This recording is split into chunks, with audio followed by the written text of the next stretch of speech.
ఈరోజు గాంధీ కౌశిక్ కొట్లాట ఎవరు మీ పార్టీ ఎమ్మెల్యేలు మీరు కొట్లాడుకొని మా మీద ఎందుకు నెడుతున్నారు? మా ముఖ్యమంత్రి పనికిమాలిన ముఖ్యమంత్రి హక్కు నీకు ఎక్కడిది? మిస్టర్ కేటీఆర్, మళ్ళీ చెప్తున్నాం, మీరు గత 10 సంవత్సరాల్లో ఈ తెలంగాణలో కాంగ్రెస్ పార్టీ ఉండకుండా చేద్దామని చూశారు, తెలుగుదేశం పార్టీ ఉండకుండా చేద్దామని చూశారు, చివరికి సిపిఐ ఎమ్మెల్యేలు కూడా చేసుకున్నారు. ఏ పార్టీ ఉండొద్దు, మేమే ఉండాలి అని దుర్మార్గమైన ఆలోచనతో రాష్ట్రాన్ని పరిపాలించారు. ఆ రోజు కూడా ఉద్యమ పేరుతో రెచ్చగొట్టారు. వందల మంది బలిదానాలతో మీ కుటుంబం అధికారాన్ని అనుభవించింది, మీ కుటుంబం అధికారం అనుభవించింది, మీ కుటుంబం ఆస్తులు సంపాదించింది, మీ కుటుంబం మాత్రమే బాగుపడింది రాష్ట్రంలో. ఏం మాట్లాడుతున్నావు కేటీఆర్? తెలంగాణ ప్రజల కష్టాల్లో ఉంటే, వరదల్లో ఉంటే 15 రోజులు విదేశీ యాత్రలో షికారులు చేసి ఈ రోజు వచ్చి అవాకులు చెవాకులు మాట్లాడుతున్నావు. ఇది మంచి పద్ధతి కాదు. నీ నియోజకవర్గం ప్రజలు మేము ఒకటి అడుగుతున్నాం. ఖమ్మంలో, వరంగల్లో ప్రజలు మీకు బుద్ధి చెప్పారు, ఈ తెలంగాణలో బుద్ధి చెప్పారు.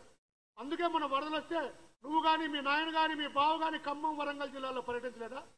వాళ్ళ మీద మీకు వ్యతిరేక ద్వేషంతో ఉన్నారా? మా ముఖ్యమంత్రి హైదరాబాద్ ప్రజల మీద వ్యతిరేకతను మాట్లాడుతున్నావు.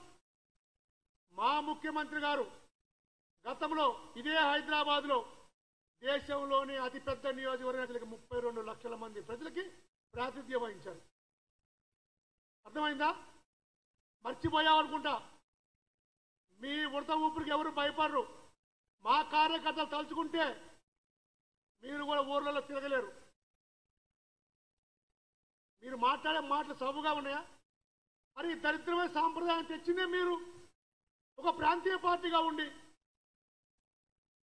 ఏ పార్టీ మనుగడ సాధించకూడదని అనేక మంది ఎమ్మెల్యేలను జాయిన్ చేసుకొని, ఆ రోజు తెలుగుదేశం ఎమ్మెల్యేకి మంత్రి పదవి ఇచ్చింది నువ్వు, రెండోసారి కాంగ్రెస్ ఎమ్మెల్యేకి మంత్రి పదవులు ఇచ్చింది మీరు.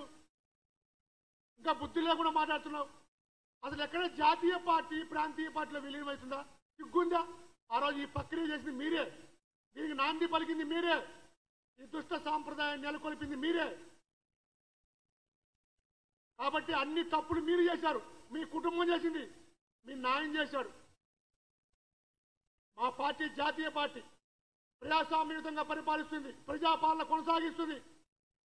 ఏ ముఖ్యమంత్రి పనికిమాలి వాడు అంటున్నాడో, చేతకాని వాడు అంటున్నాడో, అదే ముఖ్యమంత్రి మీ మెడలు వంచి ఈరోజు తెలంగాణ రాష్ట్రంలో తలకాయ ఎత్తుకొని తిరిగే పరిస్థితి లేకుండా చేసిన ఘనత ఈ కాంగ్రెస్ పార్టీకి, ఈ ముఖ్యమంత్రికి దక్కింది.